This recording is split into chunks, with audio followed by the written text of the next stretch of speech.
Welcome back to the third video in a series of how to engage fully in a crisis.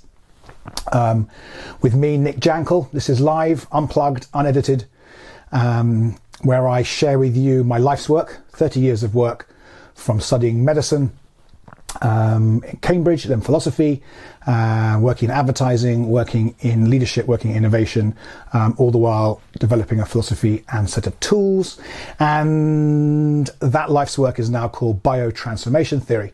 And there are 7 gems of biotransformation theory, and I am sharing how they can be used to deal with any crisis, a personal crisis, a societal crisis, a systemic crisis.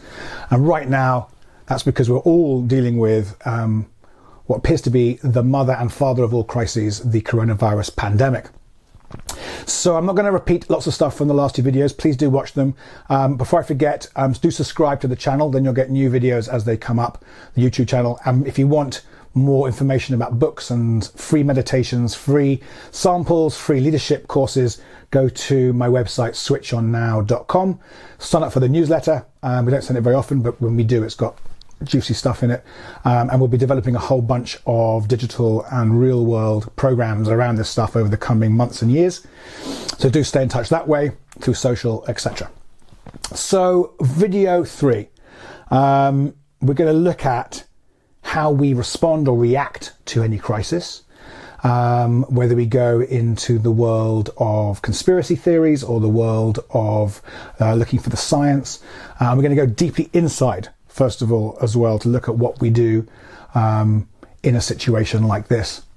And it's all part of a conversation around sense making, which is a very posh term for making sense of things, of trying to understand a difficult, complex event in a complex adaptive system, which is the system we live in, the world. Our body is a complex adaptive system, our body mind. And we have to make sense of things. At the moment, we have to make sense of things quite fast. And there's some really big challenges with sense making, which determine whether we make useful, matching sense, fitted sense, or whether we make useless, mismatching sense of things. And in order to make decisions and to act, we have to make sense of things. So I'm going to share with you some thoughts about sense making in complex adaptive systems, but also going to look at pattern breaking and unpacking our patterns. And when I say a pattern, I mean a predictable, learnt response to a stimulus that we have developed since our formative years, perfected, and there's nothing right or wrong about patterns. They're very useful, very powerful. That's why we have them. They're strengths, but they also start to become challenges as we engage with more complex challenges and new challenges, thoughts and problems and issues that no one's ever faced before. And that's what a pattern is. So today I'm going to recap on the first 3 gems at some point during the video, and I'm going to look at also the 4 elements of all human being, and that helps us understand what's going on so we can actually make change. Because remember, biotransformation theory is a theory, it's a pathway and a set of practices for making lasting positive transformation in any system: self, society, the global social economic system, and ideally all 3, because it has to happen, because as above, so below. Now, the tendency that we all have is we want an answer. We want our chancellor or our head of the Fed or our boss or politicians, chief medical officers, someone. We want someone to give us an answer. What is this illness? What is this virus? What should I do about it? And what's going to happen next year? What's going to happen into this year? When am I going to be able to travel again? When am I going to get my life back? When am I going to get my job back? When am I going to get to see my family, friends, travel on holiday, whatever? And that's a natural human desire to find order in the chaos, to find a pattern out of disorder. It's actually partly what got us to be such a successful species. But that desire for an answer, often too soon, we'll come on to all this more detail, often causes us big problems. And we ended up doing mismatched reactions to a situation because of our craving and desire for patterning. And biotransformation theory will not give you any answers. I'm not going to give you any answers in this video or any other video, but I'm going to give you a practice, a pathway and a set of practices with a set of principles. These are the principles, the 7 gems. Principles, pathway, practices that you can use to engage with this crisis or any crisis. And the thing is, all of us have to engage with this crisis. It's too big and too broad for anyone to get away with not engaging. There is transformation for us all here. In fact, I would say this is the first time in my life where each one of us have been invited onto this journey, a transformation curve at the same time. That's what's so interesting about it. And that's why I'm recording these videos, is because we're all usually on a transformation curve in our dating life, in our financial life, in our private life, in our career. Our companies are on different transformation curves at all times, but we're all different times, different people. But this time we're all saying, God, I'm here, hit by a crisis. Am I going to take this path of transformation, the transformation curve, or am I going to end up trying to repress the challenge, the problem, pretend it's not there, go back to things from the past, etc., which will inevitably lead to a breakdown decline. So this is the 7th gem. The most important really of all transformation is understand the pathway of it, and this is the transformation curve. And there are 7 steps, there are 10, there are 50, there are 100, there are 6, but we look at 7 key ones, and I'm going to share with you that journey on these videos. But as a world, we're somewhere around here, right? We're merrily going along our business. You know, was the economic system working brilliantly? Probably not. Were a lot of companies propped up by cheap credit from the last 10 years since the Great Recession of 2008? Absolutely. Was equality and climate change and political identity and all ill health being addressed fully? Probably not. But most people, most voters in the West, were kind of like, you know, it's okay. My house is going up in value. Things are gentrifying. I'm making some progress in my career. I'm being a bit more purposeful. I'm doing some yoga, meditation. And suddenly, boom, this invitation, implosion, explosion of our personal, societal and systemic livelihoods, lives, patterns has occurred. And now we're being invited into a deep transformation of ourselves and our system, or the return or to old things, or the repression of that invitation. And so we have a decision point, a bifurcation point on the road here. And I'm going to show you the first step to making sense and choosing which path you want to go down. So sense making is what we're going to start with. Sense making about what's going on. So I've probably read more articles in the last 4 weeks than I've ever read before in one period. Trying to go, what's going on? What's the science of the virus? What's going on in China? What's going on in Italy? What's going on in the UK? What's going on in New York? What's going on in California? What's going on the alt-right? What's going on the alt-left? What's going on in different theories about where the virus came from, what the economic system's happening, the responses different finance ministers are making. I've been just reading sense making. And our body mind, remember there's only one body mind, there's not a body and a mind, it's just one thing. It likes to make order. It likes to go, is that a kettle I'm going to make some tea from, or is that a woolly mammoth that's trying to run me down? So we like to find order, and we get a little bit of a dopamine hit when we make sense of things. So we kind of are geared towards making sense quickly. Now that's great, because we want to make sense of things quickly, to make decisions quickly. And remember from last time, our emotions work quicker than our cognitive brain to make sense of things and guide us to move, to get out the way, to fight, and other responses to stress and threat and challenge. And therefore, we then create a set of sense-making lenses, frames, lenses that we see the world through. And we see the world not just as it is, partly as it is, but we also see the world as we want it to be, as we project onto it to be. So if we are someone who believes that people aren't trustworthy, we will see untrustworthy where other people might see a personal error, a mistake someone made. And these have been collected within the term cognitive biases, and over 100 biases have been found in human beings, and they're very helpful, very useful, but they also cause us problems. For example, the confirmation bias, where we seek information, we seek backing up for our own theories, our existing theories. So we find things that confirm what we already believe. And these biases help us think quickly. They're heuristics, they're rules of thumb.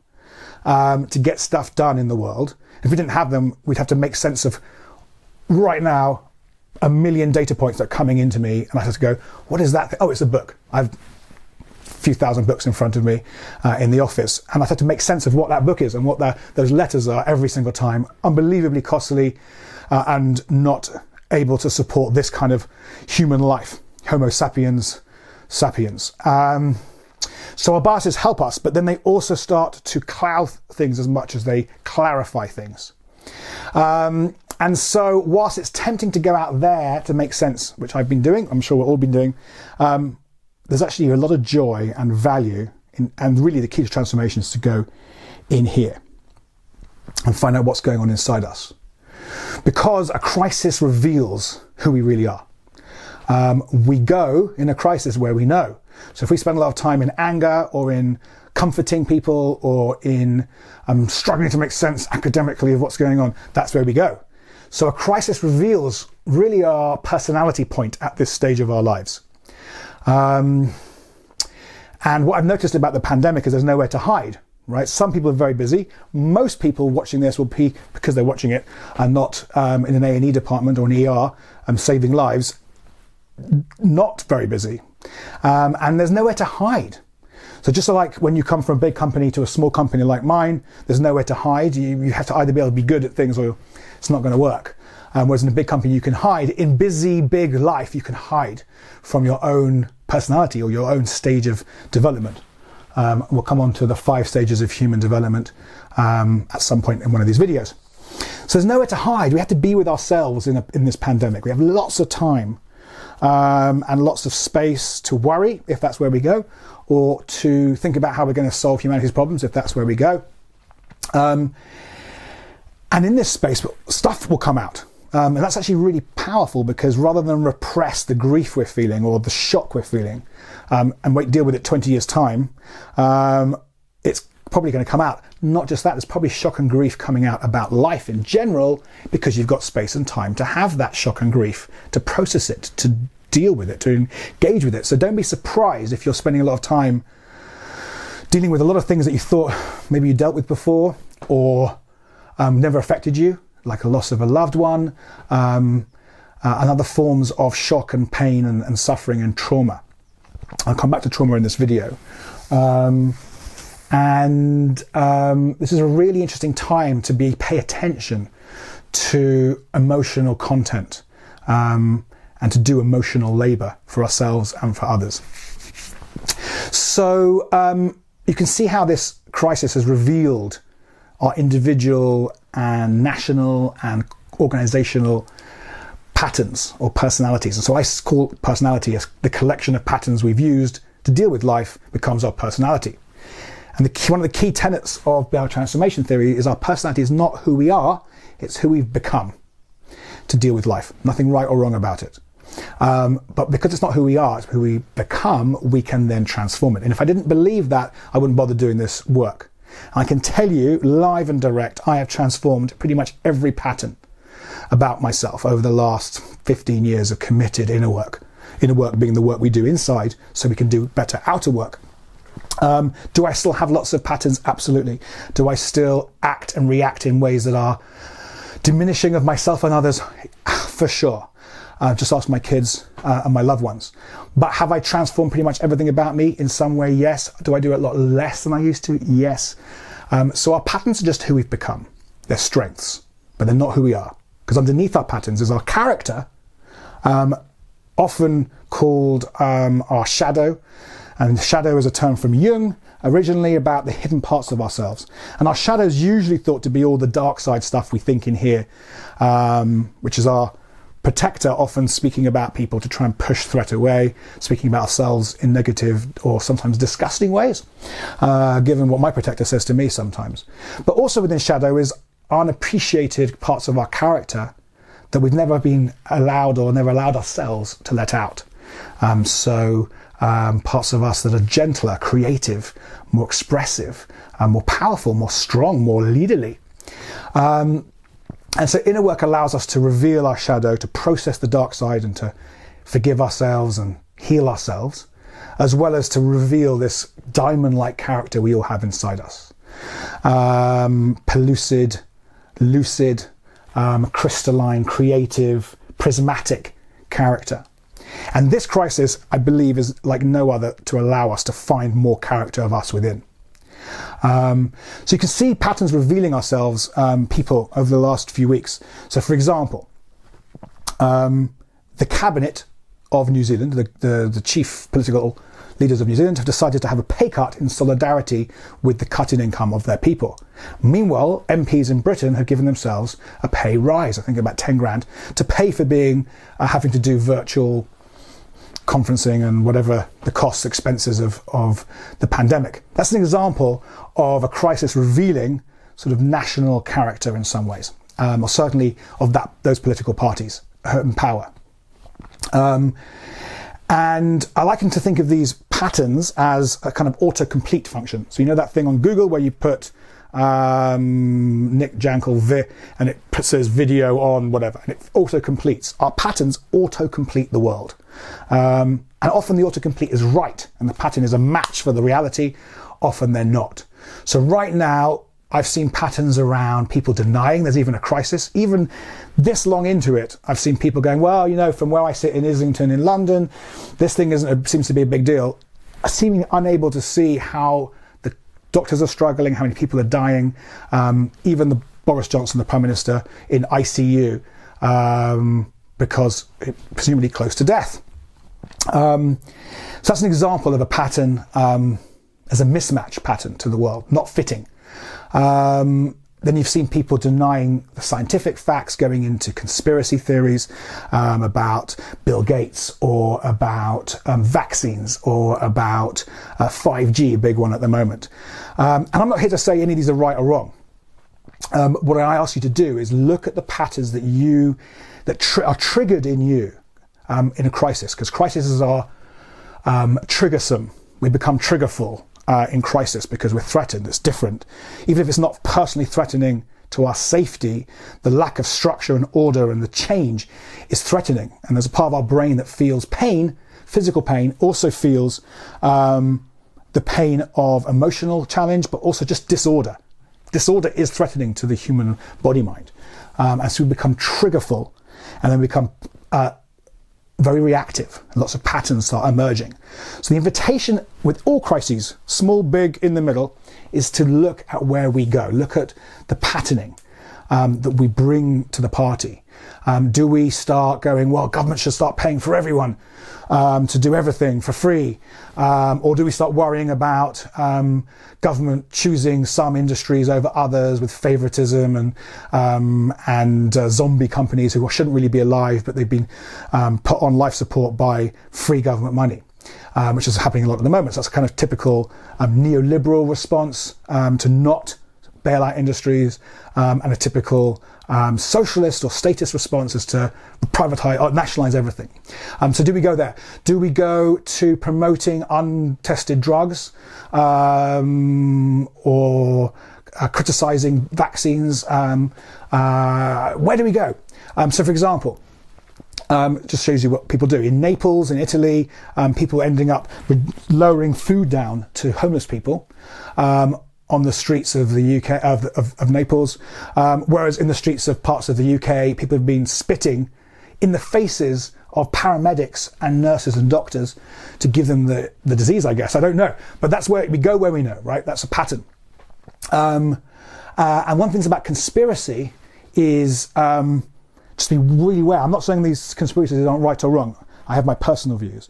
But be aware that any form of blame, shame, or complain, so it's easy to remember, blame, shame, or complain, pretty much guarantees we're in a pattern. And we're therefore not, in the moment, receptive biodynamically to what the moment is bringing to us.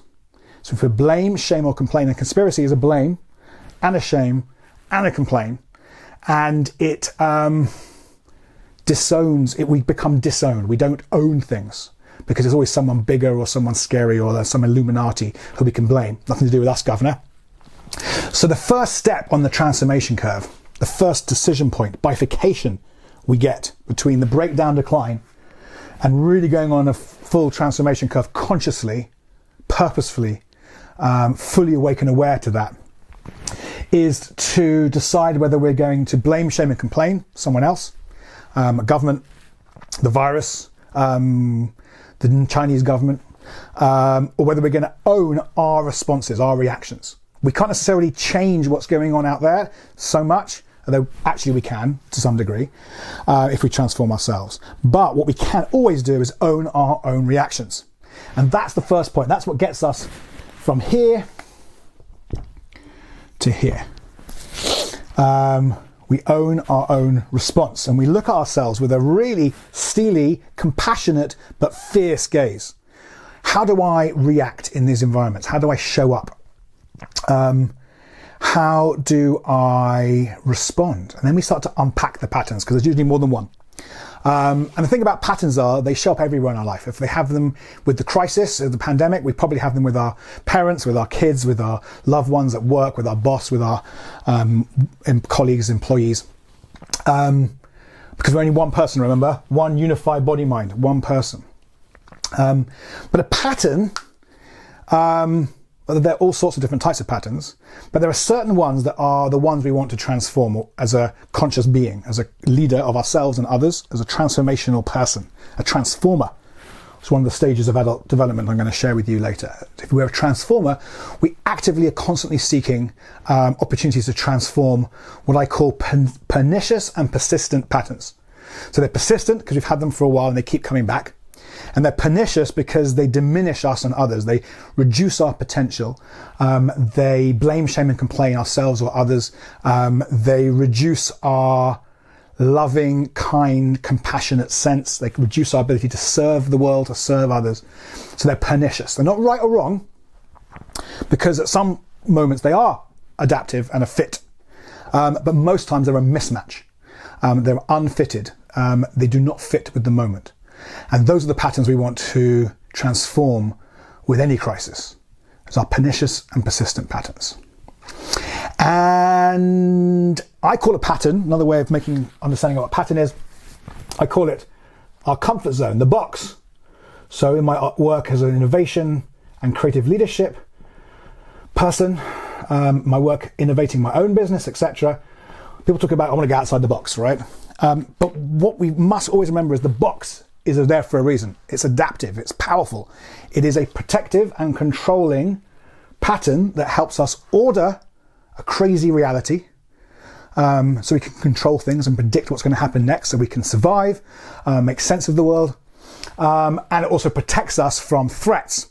So some of our boxes are being really funny, some of our boxes are being really smart, some other boxes are writing beautiful articles on Medium and getting them shared. Some of our boxes are being silly, all different types of boxes.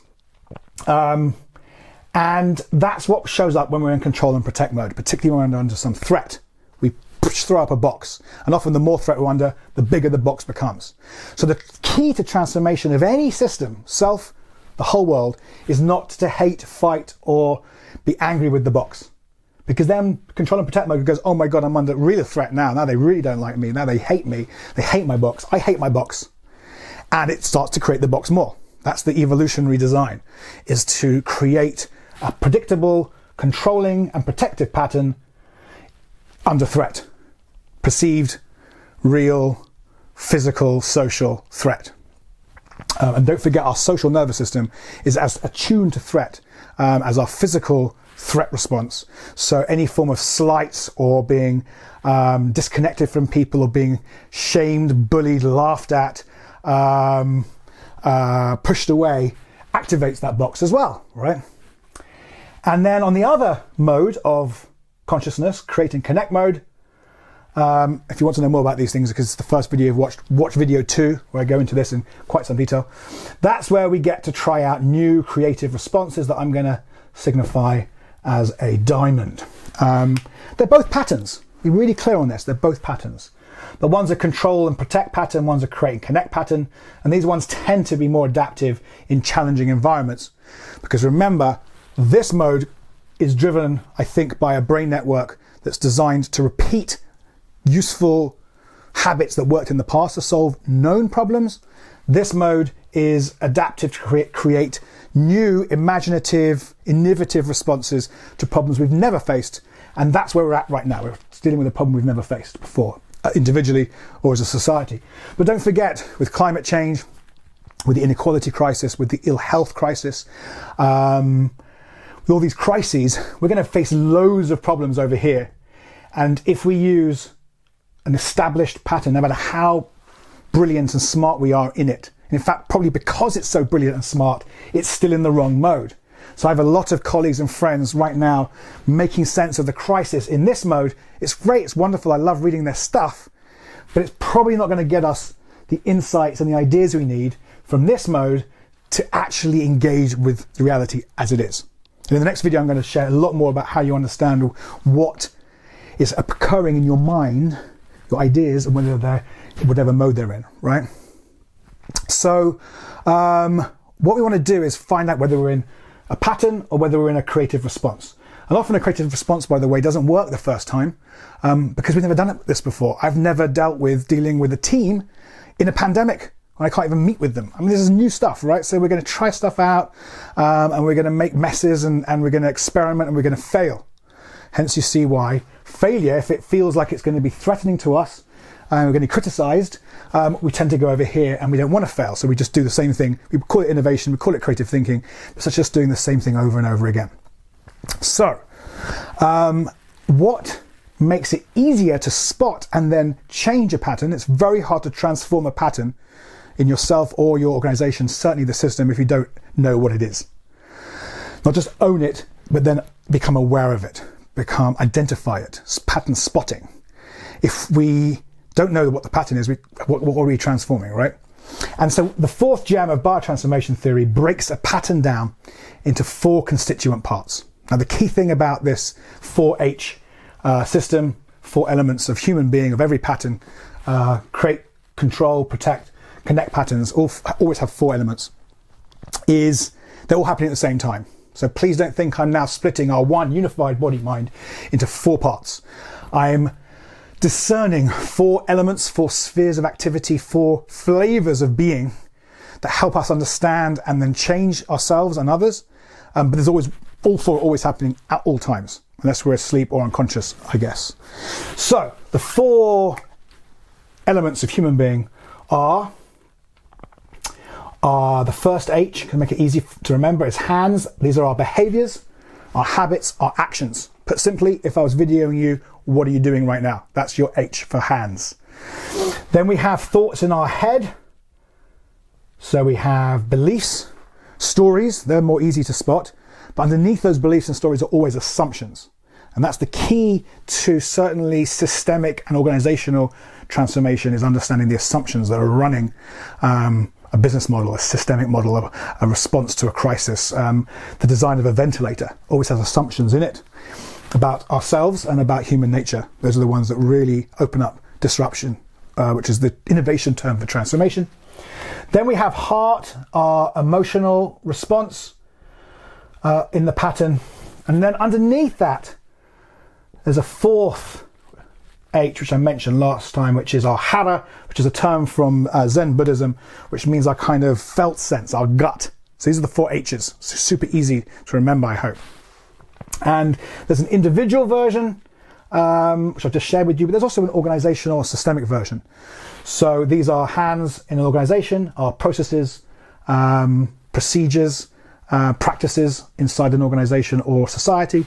Head for system are policies and strategies, business models, etc. Heart is the culture, the feeling in an organization or system. And the hara is the deepest sort of mood of an organization or system. And these two tend to be felt together very easily. These two tend to also be spotted. I'm thinking this and doing this. In fact, this is actually how psychology has developed over the years. As first we looked at it was a modern psychology after the initial greats. We looked at behaviorism. Let's just measure what people do. Let's not worry what's going on inside. Let's just change their behaviors. Then we have cognitive psychology and cognitive science, which became cognitive behavioral therapy, CBT. A lot of time spent recently in the last 10, 15 years on affective psychology, affective neuropsychology, the psychology and science of emotions. And in the last maybe 10 years, a lot of excitement about interoception, which is the feelings we have inside. What in a connective state I would call felt sense, or our intuition, what we're feeling into inside, not even an emotion yet. But science is now called something like a somatic marker. And all of these four are happening at all times. Okay, just make sure we remember that. Now, what makes this interesting, or the sort of human tragedy comedy, is that what we often think is something relatively benign in a pattern is almost always rooted in stuff deep down here. So there are some patterns that are easy to change. So for example, if you asked me to do this video and only use red pens, I might think that was a bit crazy, but I could do that. It's not a big thing because it's not rooted in a big emotional experience. It's not rooted in a big meaning for me. I don't make meaning out of that. I don't feel it emotionally threatening or meaningfully confusing. So I can change that pattern. You don't need biotransformation theory for those kind of patterns. But if you ask me to do a talk to camera like this without a script, which is what I'm doing right now, in the past, I've had a little breakthrough in this with these video series, is in the past I might go, ooh, I don't know, and I'd be in a kind of thing, and I might be a bit weird and whatever. Because my meaning is, if I don't have a script or a great producer, or it's not edited properly, if the light isn't good, I won't look brilliant, I won't have a good reputation for doing this. And don't forget, I don't know if you saw the last video, I've done TV shows, I've been on TV, I've presented BBC shows. So I have a reputation in this kind of thing, I'm a keynote speaker. So that would be like, oh my God, hold on a minute, I don't think we're supposed to do that off unplugged videos, oh, I don't know. Or I don't know if I'm going to reveal all my spiritual and conscious feelings about the world, given that I work a lot with organizations and politicians. And then underneath that, there'd be some emotional sort of, oh my God, I'm going to be exposed, I'm going to be ... And underneath that, there'll probably be some feelings deep in me, some tensions here or stuff here. And that would be a pattern that I would find really hard to have a breakthrough with. So the deeper our patterns go into our emotions and felt sense, the more challenging they are to transform. So for example, most of us have a pattern around convenience. We like comfort and convenience. And in fact, you could argue that almost all modern capitalism is based upon, consumer capitalism is based upon delivering convenience. Amazon Prime, Prime now. I want my information about the pandemic, Prime now. And that's a pattern, it's a habit. Really cool and useful, and we've got us loads of great stuff. Netflix and chill. And it's also a pattern that we might have to transform if we want to make the world into the form that it's possible to bring it into, that is climate appropriate, deals with our ill health crisis, deal with our mental health crises, deals with pollution and dying corals, etc. So that's an example. And that pattern's fairly rooted in. And when we have a very strong pattern, it's usually what we would call an addiction. And addictions are usually patterns that have developed to try and deal with pain down here. And that pain often comes from wounding in our formative years, difficult experiences, which have now become called trauma. And people sometimes think trauma means, very abusive parents or the death of a loved one as a child or abuse. And usually there's two types of abuse. There's acts of commission, things that are done to us, being smacked or being laughed at or ridiculed or locked away by our parents or caregivers or other people. And there's abuse acts of omission. So there's commission and omission. So neglect, where we just weren't loved or given the love we thought we wanted in the way we wanted it. We weren't cared for or given boundaries that felt safe. That's neglect. And the thing I've discovered is everyone is traumatized. And in fact, I would go so far to say that the modern pace of life alone, the emails, the Slack messages, the Facebook, the news, the triggers to pay attention to things, the advertising, the need to deliver productivity, 8 hours, 10-hour days, weekends, whatever, raising kids brilliantly, all this is all overwhelming and in fact traumatizing to us. So the more a pattern is locked in by trauma is like an anchor that locks in a pattern, the less likely it is to be transformable without transforming the trauma. And that really lies at the heart of our biotransformation theory, is that as we go down this curve, we discover some patterns, and we really look at those patterns and accept them and have compassion for ourselves, but also fierce self-acceptance that that's how we show up without going into shame, blame, and complain. And then we realize that there is pain underneath all these patterns. And we can't release the pattern because it serves an evolutionary vital control and protect function unless we release the pain underneath it, the trauma, the wounding that holds the pattern in. And it hopefully makes sense to you, but this is kind of radical because we're not going to be able to transform society in this crisis, or transform capitalism, or transform our own lives or careers fully unless we're prepared to heal pain, to be aware that we have pain, to become aware that we have trauma, to acknowledge that, and then to actually do the work of healing it. And that's really at the core of the biotransformation theory. And I'll share with you some tools for that in this video and future videos. So as we unpack our patterns, we start to see that we have certainly looping patterns that keep looping round. And often there's multiple patterns. So for example, we might feel stressed and then overeat. And then when we overeat, we feel guilty, and then we purge, or we go for a run, or we become maniacal fasters or something.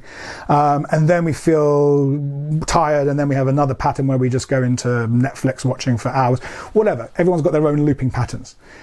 And the great thing about any crisis, and this is really the core of the transformational view of life, is that any crisis reveals patterns. Therefore, it allows us to see pain that we may not have seen before. And therefore, even if we can't solve the crisis out there, we can use a crisis, workable crisis, as we've looked about in the first video, equanimity. We can use a crisis to heal trauma within. And when we heal trauma within, we become more whole, we become more full, we become more spacious, we become more creative and connected, we become more able to serve the world. And that's why I believe that every crisis is an opportunity, not because the world might be better, but because we can become more whole. And remember, whole, healed, and holy come from the same etymological root in English. So if we become more whole, we become more holy, more able to serve and be of purpose to the world, because we're healing. So, pattern spotting, pattern unpacking becomes the gateway to pain relief and release. And the next video I'm going to talk about one of the key tenets of the transformation curve. I really want you to get this, because it's like is you can't receive the new, the breakthrough, without releasing the old. And that totally is against what we really want, because control and protect mode wants us to get the new thing, the new system, the new company, the new boyfriend, the new girlfriend, before we have to let go of the old.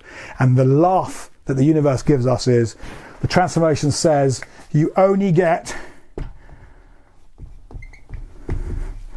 the possibility when you release the pain and do the healing and do the work and do your inner work and reveal who you are and who you've become and why.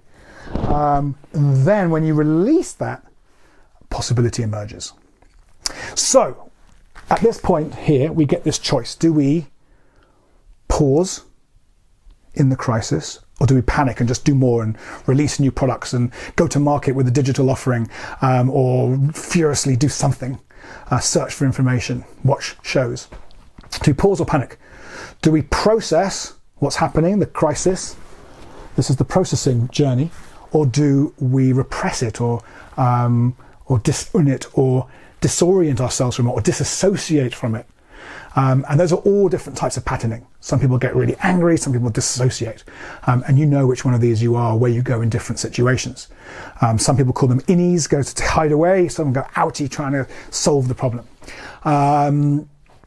Or do you persist, and then do you persist in what you're always been trying to do? This is the path of panic, repress, persist. What you do keeps being a mismatch, but it's not stable because the world's changing so much. Fast changing world. So if you try and keep doing the same thing, we're actually going backwards as sharks No. And that's what the breakdown decline is. We don't own it. We don't own our responses. We try and just do more of it, be cleverer, smarter, more innovative, more technological, whatever our patterns are. But they keep becoming more and more of a mismatch to the changing world.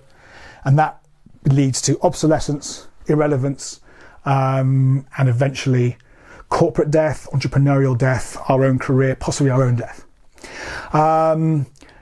Or do we use every crisis as an opportunity to heal pain, to become more whole, to pivot into possibility, and to build a new, better adapted version of ourselves, to rise above where we were in terms of order and fit with the world, and that's where we get that transformational differential. So you might have seen things look a bit like this on a change curve, which stop about here, and the whole point of the transformation curve is we don't get to change and get back to where we were. We actually get a order of magnitude, an order of complexity, an order of match, fit or fail, a better fit with the world that's changing. So we actually end up thriving. And this is called the transformation differential, where we could have been or where we get to, or the thrive differential. Because the point is not just to change to stay the same, the point is to transform, to include what came in the past, but transcend it and become more complex and more adaptive to the complex, adaptive world that's changing so fast.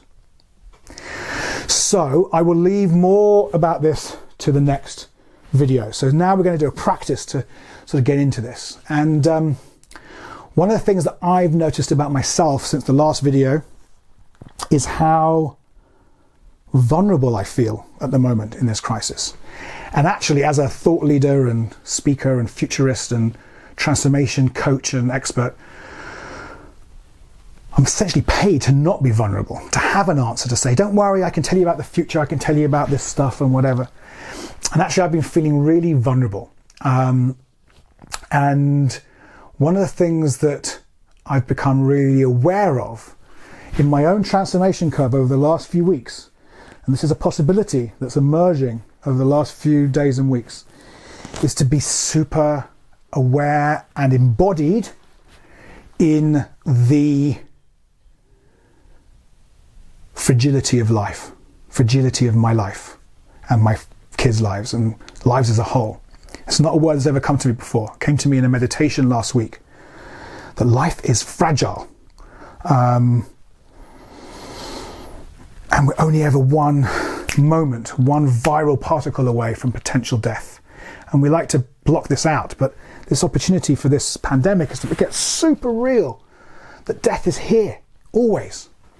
And not just that we can align ourselves and our careers and our actions around that fragility, around that tenderness, around that openness. Because control and protect mode doesn't like to be fragile and vulnerable and tender. And so it blocks that down because it feels really unsafe. And then we lose something of ourselves. We lose some potential intuitions and insights. So I'm becoming really clear about fragility and tenderness. Tenderness that we're all interconnected. Fragility that I have to rely on all sorts of different people and things I didn't know about. The fragility of my sons or myself or my parents might not make it through this crisis. I might not make it through this crisis. Every cough in our house is like, uh-oh. And to allow that fragility to become dominant for a while in this pause moment, in this reflection time we all have been given. So I'm going to do a little practice around that in a second. But I wanted just to speak to two different sayings that I use in some of my books. One, ironically, is Jewish and one is a Muslim saying, both spiritual, both mystical sayings. So one from Kabbalah, one from Sufism. So the Jewish saying, which I actually shared with my grandmother who passed away recently at the age of 93 at Passover, which was a few days ago, is there's nothing so full as a broken heart. Nothing so whole as a broken heart. So if we allow ourselves to be heartbroken by this situation, for ourselves, for our loved ones, for our society, for our people dying in hospitals alone without their family, there's wholeness in that. There's completeness, there's strength in fragility. amazing strength and fragility. And then the Sufi saying is something around that we are awoken to life in our heart, not our head, in our heart, by a great blow. Illness, death, tragedy, disaster. And they both speak to the same thing, that within life, if we allow it to be fragile and vulnerable, there's great strength and possibility in there. So I'm going to do a little practice with you on that. I'm going to read you a poem that I wrote last week around this. Not really a poem, it's a poemette. So I'm going to invite you to close your eyes. You don't have to, it's always an invitation. And I'm going to be here now, so I'm going to shift out of sort of sharing ideas mode into really deep reflection mode, and hopefully you can come with me. So as always with the practice, it's yours, it's not mine. There's no right way, there's no wrong way, just the way that you do it today. And remember, they're a practice for life, for leadership. They're not an end in themselves. So let's take a moment to really allow this pandemic to be here. And if you're watching this at some point in the future, allow any crisis or worry or stress or feeling of oppression, repression, challenge to be here now. Not flinch from it, but not try and protect ourselves from it with armor, with protection between us and it. So we distance ourselves from it. Let's actually open ourselves to it. And I'm going to invite you to check in with your patterning. So where do you go in these kind of crises? So what is your behaviors? What are your hands? What do they want to do with a crisis? This crisis, any crisis. Do you want to fight it? Or do you want to put your hands up and hide away from it? Do you want to dissociate? Barely be involved with your kids or your life? Or do you want to try and figure it out and make sense of it and solve it? And then your head, where does your head go? What beliefs do you have?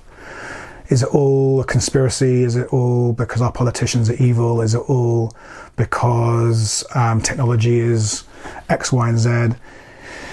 Who do you want to blame, shame, and complain? Do you blame and shame yourself, others, your parents, powerful figures? And remember, there's nothing right or wrong. You may be right, but what's important is that you have flexibility around your patterning, a palette of patterns, not just one or two. And then where does your heart level go with this crisis or any crisis that you're engaging with? What are your feelings? And try and be as granular as possible. And emotional granularity is shown to have both psychological and physiological benefits, to be granular with our emotions. So is it fear, or is it trepidation or anxiety, or what kind of fear is it? And then also emotional range. What kind of range do you have? Is it both fear but also a little bit of excitement too? And then in your felt sense, where do you feel this emotion or these thoughts? Is it in your solar plexus, your throat, your gut, your pelvic floor, somewhere else in your feet or your neck? Does it feel tight, or does your shoulder get a bit funny? So that's a pattern. Please don't judge your pattern, because that will just reinforce it. Just accept that's where you have learned, how you've learned to become, to deal with life. And it probably learned a bit from a caregiver, a bit from yourself, a bit from adverts, a bit from TV, a bit from teachers, and you've made that work for yourself. So let's just really appreciate that protective pattern. I'm going to invite you to say to yourself, thank you, I love you, you've kept me safe, you've kept me ordering and controlling, predicting a crazy, chaotic world. Thank you. You've kept me safe from threat. Thank you. And I'm going to invite you to shake the pattern out, so release it from your body, actually somatically, so not just in your mind, but breathe it out.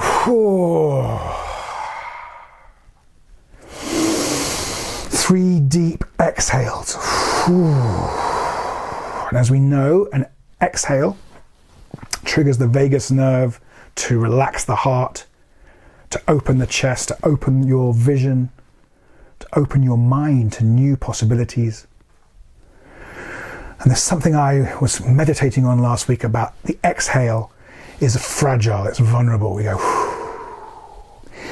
puffery, ego, is all about puff myself up to be big and strong, to look scary to predators. And then the exhale is, it's vulnerable, it's fragile. So let's live into that fragility.